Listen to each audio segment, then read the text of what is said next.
자, 반갑습니다. 강북중학교 학생 여러분, 한건희 선생님입니다. 자, 이번 시간은 과학 A 6단원 물질의 특성에서 소단원으로는 세 번째고요. 우리가 배우는 물질의 특성에서는 두 번째인 특성, 용해도를 알아볼 겁니다. 물론 이제 학교에서도 우리가 용해도 1시간 했었죠. 그때는 이제 실험을 통해서 용해도에 대한 이제 전반적인 이해를 했다 하면은, 이번 시간에는 용해도 곡선, 그래프 보는 거, 여러분들이 그거를 이제 좀 초점 맞춰가지고 학습을 해보도록 할 겁니다. 자, 그러면은 이제 바로 이제 시작을 할 건데, 총 3단계로 나누어서 이번 수업 진행을 할 겁니다. 첫 번째로는 먼저 우리가 학교에서 했던 거, 실험을 이제 했지만 이제 친구들끼리 이제 공유가 제대로 안 돼가지고 내가 한 실험 말고 다른 조가 한 실험을 잘 못 봤다, 거기에서 나오는 실험 결과를 공부하지 못했다 하는 학생이 있을 수 있기 때문에 복습을 할 겁니다. 근데 물론 이제 빠르게 공부를 할 거니까 여기 너무 신경 쓰지 않아도 됩니다. 자, 두 번째로는 이제 용해도 곡선을 이제 학습을 해볼 겁니다.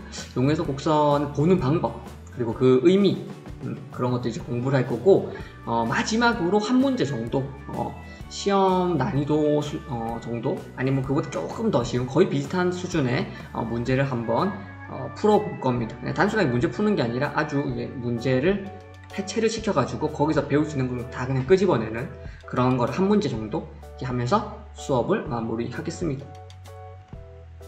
자, 먼저 우리가 지난 학교에서 했던 실험에 대해서 우리가 한번 알아보도록 하겠습니다. 일단 실험은 5가지를 했습니다. 첫 번째는 용질에 따른 용해도, 두 번째는 용매에 따른 용해도. 그럼 용질, 용매, 용은 이제 다 알아야 되죠. 녹는 물질이 용질, 녹이는 물질이 용매입니다.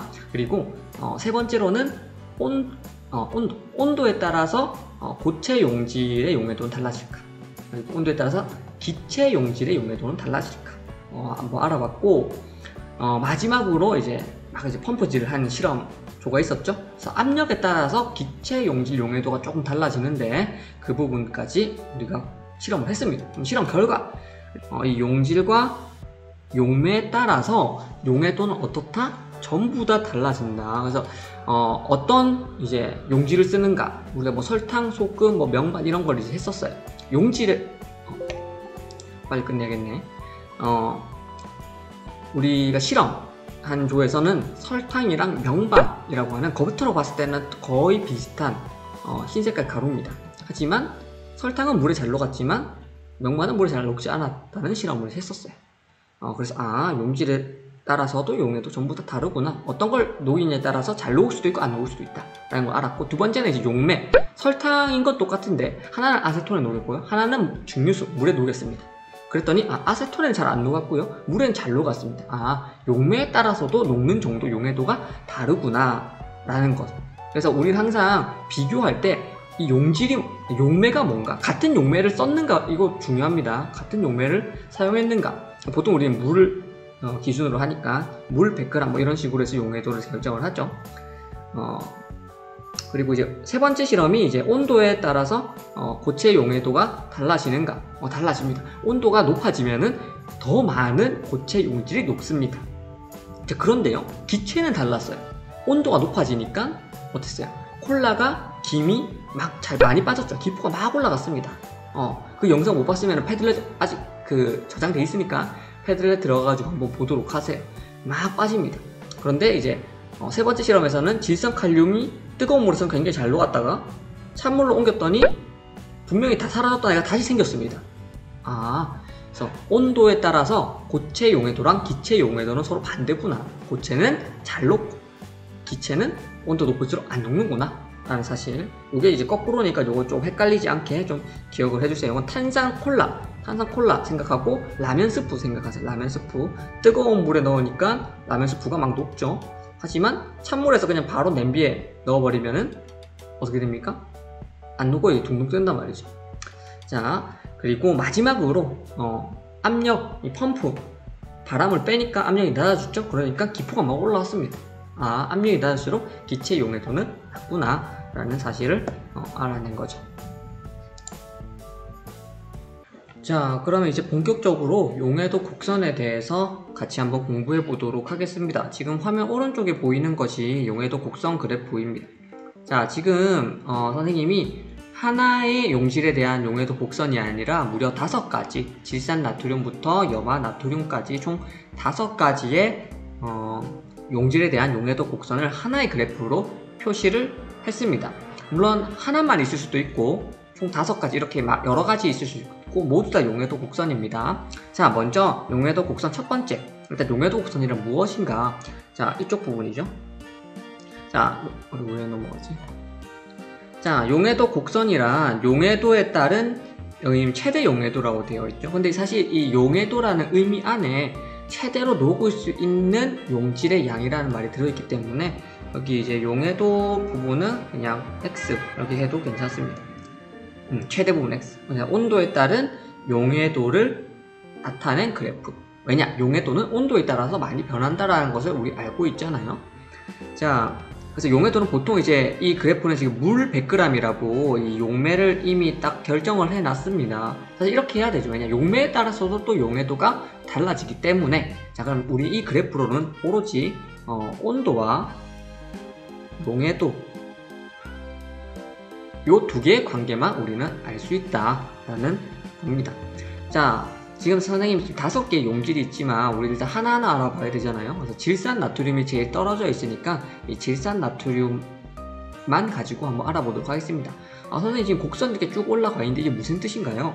자, 온도에 따라서 지금 용해도가 달라진다는 뜻입니다. 자, 온도가 20일 때는 자, 용해도가 지금 온도가 20일 때 자, 용해도가 대략적으로 그냥 한 90 정도라고 볼 수가 있겠죠. 90 조금 안 되는 것 같지만. 자, 온도가 20도일 때 질산나트륨의 용해도가 90이다. 이런 겁니다. 최대로 녹을 수 있는 용질의 양이 90g이다. 라는 뜻이죠.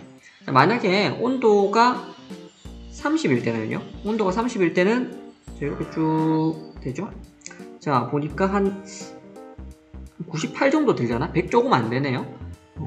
여기가 한 98 정도 돼. 그래서 요런 온도에 따라서 이 용해도 계속 조금씩 더 녹을 테니까 이 지점들을 쭉 이어다 보면은 점들이 연결되면 뭐가 돼요? 선이 되죠. 그래서 질산나트륨의 이 용해도 곡선이라고 하면은 온도에 따라서 용해도가 어떻게 달라지는지를 한눈에 볼 수 있게끔 만들어주는 그래프입니다. 그래서 이 선들이 사실은 이 가로 세로 온도와 이 용해도가 만나는 지점들의 합이다, 이 모음이다, 집합이다 이렇게 생각을 해주면 됩니다. 사실상 그렇게 생각을 해야 돼요. 이 곡선에 현혹돼서는 안 되고 이 가로 세로 만나는 점들의 합 이렇게 생각을 해주어야 합니다. 자, 그럼 선생님 이 용해도 곡선을 알면은 어떤 점이 좋은가요? 자, 그럼 용해도 곡선의 의미를 한번 알아보도록 하겠습니다. 자, 먼저 난 용해도 곡선의 가장 큰 의미는 역시나 이거죠. 온도에 따른 1번 온도에 따른 용해도를 쉽게 파악할 수가 있다라는 것입니다. 자, 용질에 따라서 용해도는 계속해서 온도가 변하면 같이 변하는데요. 이것을 한눈에 그냥 볼 수 있다는 것이 아주 좋습니다.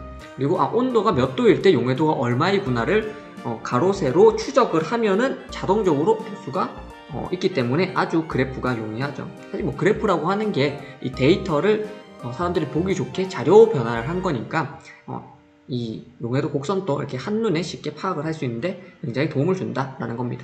자, 두 번째는 포화 용액을 만드는데 필요한 용질의 양을 여러분들이 알 수 있게끔 해주는 겁니다. 이거 굉장히 중요한 건데요. 일단 그것을 알기 위해서 여러분들이 알아야 되는 것이 하나 있습니다. 자, 이 곡선, 선생님 또 이번에도 질산나트륨을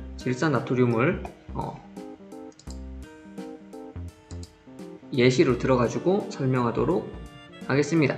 자, 질산나트륨보다 이 곡선 아래에 있다고 생각을 해보세요. 예를 들어서 이 지점에 있습니다. 자, 이 지점에 있다는 것은 무슨 뜻이냐? 지금 온도가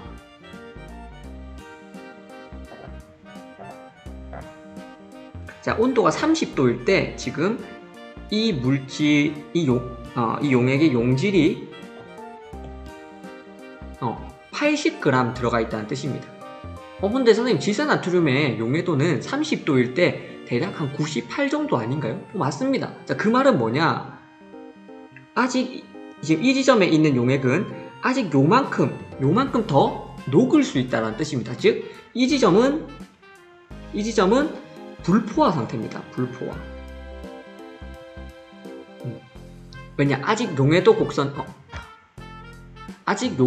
도달하지 않았으니까요. 용해도 곡선에 도달해야지만 포화 용액이라는 겁니다. 즉, 지금 선생님 이 지점의 이름을 A 지점이라고 한다면은 A 지점의 용액은 포화 상태로 만들기 위해서 아직 한 18g의 용질이 더 필요하다. 18g 질산나트륨이 더 필요하다. 이런 식으로 예측이 가능하다는 거죠.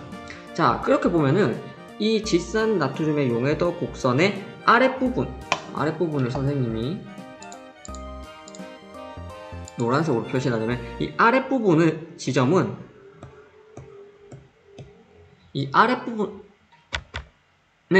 전부 다 불포화 상태의 용액이라는 뜻입니다.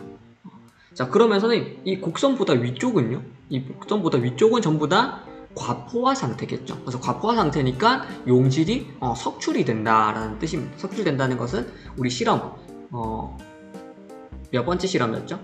세 번째 실험이었나요? 온도에 따른 고체 용질의 용해도.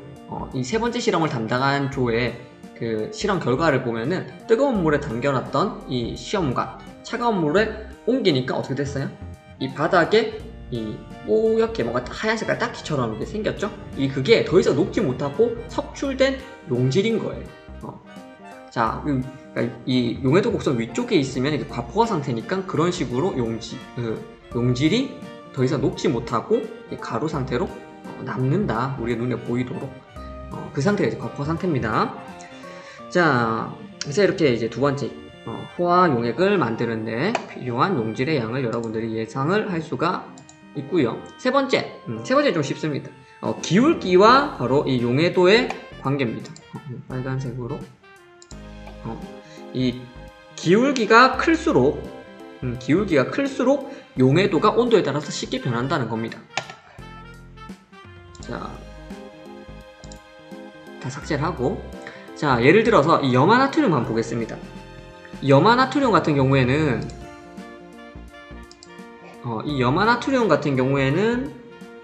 지금 온도에 따라서 용해도 변화 거의 없습니다. 그냥 직선입니다. 기울기가 거의 0에 가깝죠. 염화나트륨 보통 그냥 소금이란 단어가 쉬우니까 소금이라 말을 하자면은 소금은 온도에 따라서 그렇게까지 그 녹는 정도가 달라지지 않는구나 라는 사실 이 그래프를 보면은 알 수가 있죠. 제일 기울기가 큰 건 뭐예요? 기울기가 제일 큰 거는 그렇죠, 여기 질산칼륨이죠.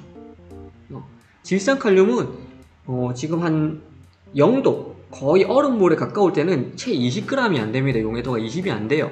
그런데 80 정도 돼버리면은 갑자기 얘가 한 8, 9배 거의 10배에 가깝게 점프를 해버립니다. 그래서 선생님이 온도에 따른 고체 용질의 용해도 실험, 세 번째 실험 담당한 조에게 질산칼륨을 준 거예요. 확실하게 이 효과가 잘 보이니까 기울기가 클수록 용해도가 온도에 따라 쉽게 변한다는 거구나. 그래서 만약 이런 문제 나올 수 있죠. 그래프를 딱 주고 이 용질 중에 온도에 따라서 가장 용해도가 잘 변하는 용질은 무엇인가요? 정답 질산칼륨. 이런 식으로 할 수가 있는 겁니다. 기울기가 가파를수록 잘 변한다는 것을 의미합니다. 자, 네 번째로는 이 온도, 아까는 포화 용액을 만들기 위해서 용질을 더 첨가했잖아요. 예를 들어서 지금 아까 한 것처럼 요 지점을 B 지점이라고 하겠습니다. 아까 A 했으니까. 자, 이 지점에서 포화 용액을 만드는 방법은 두 가지가 있습니다. 첫 번째로는 용질을 더 첨가하는 겁니다. 용질을 첨가. 당연히 이 더 이상 안 녹을 때까지, 포화 상태가 될 때까지 계속 넣으면은 포화 용액이 되겠죠. 자, 두 가지. 첫 번째 방법. 두 번째 방법은 온도를 낮추는 겁니다. 왜냐? 고체 용질의 용해도는 온도가 낮을수록 어떻게 됩니까? 용해도가 같이 낮아졌죠. 자, 그러면은 온도를 낮춘다는 것은 이쪽으로 간다는 것을 의미합니다. 왜냐? 온도는 이 X축이잖아요. 게다가 왼쪽으로 갈수록 이제 작아지는 것을 의미하니까 냉각은 온도가 작아진다는 거죠. 이런 식으로 왼쪽으로 가두는 거예요. 자, 그러면은 나는 용질의 양은 원래 그대로였지만 곡선, 이 용해도 곡선을 보니까 아하, 벌써 포화 상태가 돼버렸습니다, 여러분. 자연스럽게. 그렇죠? 그래서 냉각에 의해서 용질이 석출될 수도 있구나. 왜냐? 포화 상태에 이르는 게 가능하다면 그거보다 더 차갑게 만들면 어떻겠어요? 용해도는 더 떨어지고, 그렇죠? 석출되겠죠. 물론 지금 이 상황에서는 이 용매 이제 물이 0도 이하로 내려가면 얼음으로 바뀌게 되니까 그때 되면 뭐 용매도 큰 의미가 없겠죠. 왜냐? 용매가 더 이상 액체가 아니라 용매 자체가 얼어버리니까. 하지만 요거 위쪽에서 보면은 예를 들어서 뭐 이런 지점, 이 지점에서 이 지점을 C지점이라고 한다면은 온도가 이렇게 낮아짐에 따라서 용질이 많이 석출될 수도 있다. 이 지점일 때 최상이었다고 한다면은 지금 이 지점으로 간다면은 요만큼 석출될 수가 있겠죠. 요 차이만큼 용질이 석출된다. 이 차이만큼이라고 한다면은 대략적으로 한 105g에서 한 130g 요 차이니까 한 25g만큼 석출될 수 있다. 온도가 낮아지는 것에 의해서 라는 의미입니다. 이 부분을 좀 이게 너무 중요하니까 이 부분은 다시 한번 알아보도록 하겠습니다. 다음 페이지에서.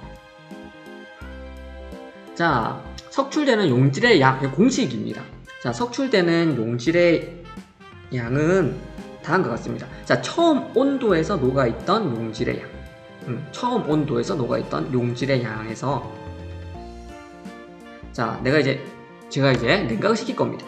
선생님이 냉각을 시키면은 이제 냉각한 온도에서 최대로 녹을 수 있는 용질의 양.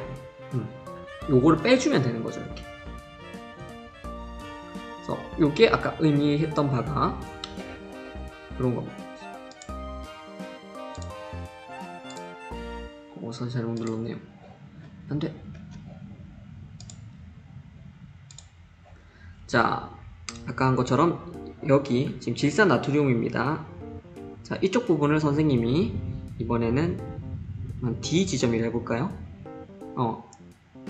D 지점입니다. 자, D 지점에서 자, 석출되는 용질의 양, 처음 온도에 녹아있던 용질의 양에서 자, 일단 먼저 처음 녹아있던 용질의 양부터 봐야겠죠? 자, 100g이네. 그죠? 이쪽 부분이 지금 여기가 지금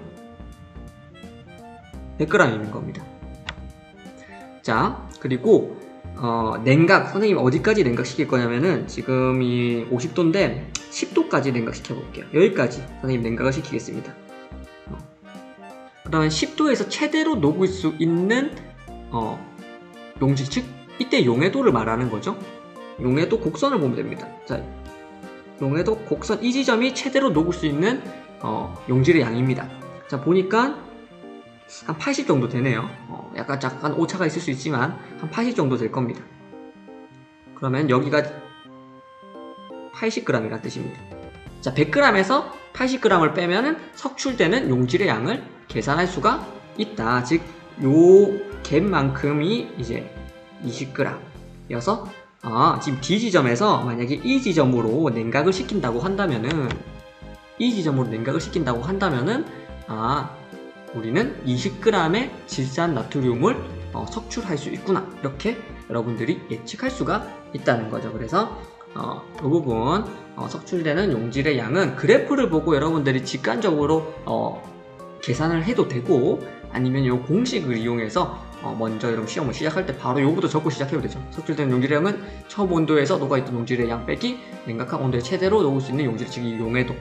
이 온도에서 용해도. 이 뒤쪽 부분은 이 온도에서 용해도를 의미하는 거고요. 얘는 처음 온도의 용질의 양인 겁니다.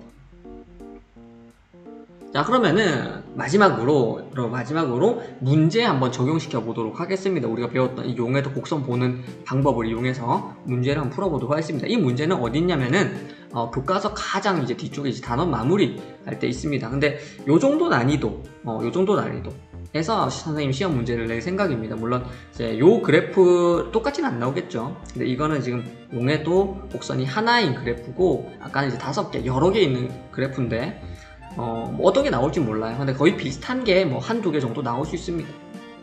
자, 1번 한번 보도록 하겠습니다. 자, 온도가 높을수록 용해도가 커진다. 이 그래프를 보고 한번 해석을 해볼까요? 자, 온도가 높아질수록 용해도는 용해도가 지금 올라가고 있죠. 지금 우상향하고 있는 모습입니다. 자, 그렇다면은 아하, 용해도가 커지는 게 맞네. 1번은 정답입니다. 1번 정답. 얘는 맞는 거예요. 자, 근데 이거 선생님 애초에 이거 보기만 주고 문제를 안 줬네요. 선생님 문제가 뭔지 모르겠습니다. 그냥 보기만 가져왔으니까. 자, 혹시 뭐 틀린 게 있을 수도 있죠. 다 맞을 수도 있고. 자, B를 이 상태의 지점, B를 20도로 냉각을 하면 지금 30도인데요. 20도라는 거는 지금 얘를 C 지점으로 옮긴다는 거, C 상태로 옮긴다는 거죠. 불포화 용액이 된다. 아하, C는 지금 용해도 곡선상에 있으니까 요거는 포화 상태입니다. 자, 이 곡선 아래에 있으면은 불포화고요. 안돼. 다시 했습니다. 자, 잠깐 이 선생님이 클릭이 잘못돼가지고 이 펜을 이용하면 이렇게 클릭 잘못해서 잘 넘어갔더라고요. 그래서 다시 했습니다. 자, 일단 아까 전에 1번의 말은 이제 맞았던 거고, 자, 2번의 말, B를 20도로 냉각을 하면은, 즉 B 지점에서 C 지점으로 옮긴다면은 불포화 용액이 된다. 자, 이 용해도 곡선의 아랫부분 최대한 더블 클릭 안 돼도 아랫부분, 이 지점은 전부 다, 이 상태는 전부 다 불포화 용액이 맞습니다. 불포화 상태, 즉 E도 불포화고요, B도 불포화입니다. 자, 그리고 이 곡선 위쪽으로 가면 어떻게 된다 했죠? 그럼 더 이상 이제 녹을 수 없습니다. 과포화 상태입니다. 과포화. 그래서 용질이 석출될 겁니다. 이게 전부 다. 그러면 딱 곡선상에 있으면은 어떻게 됩니까? 이때 딱 포화 상태인 겁니다. 이때부터. 즉 B에서 C로 갔습니다. 20도 냉각을 했으니까. 자, 그럼 불포화가 아니라 포화용액이다. 포화용액이다. 그래서 2번은 잘못됐네요. 자, 3번. C의 온도를 높이면은 불포화 용액이 된다. C의 온도를 높인대요. C의 온도를 높인다는 것은 이쪽으로 간다는 뜻입니다. 이쪽으로. B가 될 수도 있고 B보다 더 온도 높아질 수도 있고 조금 작을 수도 있지만 어쨌거나 오른쪽으로 간다는 뜻입니다. 그러면 곡선 아래 지점이 되네요. 그러면은 3번은 맞는 말이에요. 곡선 아래쪽으로 가게 됐으니까. 자, 4번. D는 포화용액보다 용질이 더 많이 녹아있는 상태이다. 맞죠? 이건 과포화 상태를 의미합니다. 사실 근데 이게 조금 애매한 게 더 많이 녹아있을 수 있나요? 왜냐? 용해도는 이미 최대로 녹아있는 상태죠. 물론 이제 상황에 따라서 이 과포화라고 보통 우리가 포화 상태보다 더 많이 녹아있는 그런 순간이 존재할 수는 있습니다. 여러분 나중에 3학년 되고 고등학교 올라가면 그걸 배우거든요. 근데 지금은 일단 용해도를 이해하는데 제일 중요한 게 우리가 왜 용해도를 배우는지를 생각해야 돼요. 왜냐면은 우리가 혼합물을 분리시키기 위해서 용해도를 배우는 거죠. 이 석출된다는 게 뭐예요? 분리란 말이에요. 그래서 석출을 선생님이 계속 강조하는 이유가 이 냉각에 의한 석출, 용질 석출은 나중에 혼합물 분리하는 스킬로 이용을 할 겁니다. 그래서 지금 우리가 용해도를 이 냉각 곡선 이런 거 이제 용해도 곡선이랑 배우는 거예요. 자, 어쨌든 간에 D는 포화용액보다 용질이 더 많이 녹아있는 상태, 이걸 과포화 상태라고 그런 의미를 하고 있다면은, 과포화 상태를 의미한다면은 이 4번은 맞는 거죠. 이 4번은 맞는 거예요. 용질이 더 많이 녹아있는 상태다. 그래서 석출이 바로 되는, 곧 석출되는 그런 상황이다 라고 볼 수가 있습니다. 자, 5번 이 지점 여기죠. 이 지점은 용질을 더 녹일 수 있는 상태다. 이 의미가 뭡니까? 불포화라는 뜻이죠. 그렇죠. 곡선 아래에 있으니까 얘는 불포화가 맞습니다. 5번. 그래서 아마 선생님 이 문제의 그거를 모르지만, 물어보는 게 모르지만 아마도 뭐 다음 중 뭐 잘못된 설명 하나 고르시고 이런 거 아닐까요? 하나만 틀리고 나머지는 다 맞으니까. 물론 선생님은 여기서 4번이 조금 애매하다. 4번이 조금 애매하다. 왜냐면은 중학교 2학년 수준에서랑 그거보다 그 상위 학년에서의 요 개념이 조금 모호하기 때문에 선생님 같으면은 요 말보다는 그냥 석출된다 이런 질문을 하지 않을까 생각을 합니다. 하지만 어쨌든 간에 2번이 너무 명확하게 그냥 딱 틀렸기 때문에 이거는 바로 그냥 2번 딱 찍고 넘어갈 수가 있는 문제였습니다. 자, 오늘은 그럼 이제 여기까지 하도록 하고, 용해도 곡선은 좀 여러 번 반복해서 여러분들 좀 공부를 해줘야 됩니다. 그래서 문제 많이 풀어보세요. 문제 많이 풀고 교과서에서 좀 설명도 자세히 나와 있으니까 그것도 한번 읽어보고요. 자, 그러면은 수고했습니다. 안녕.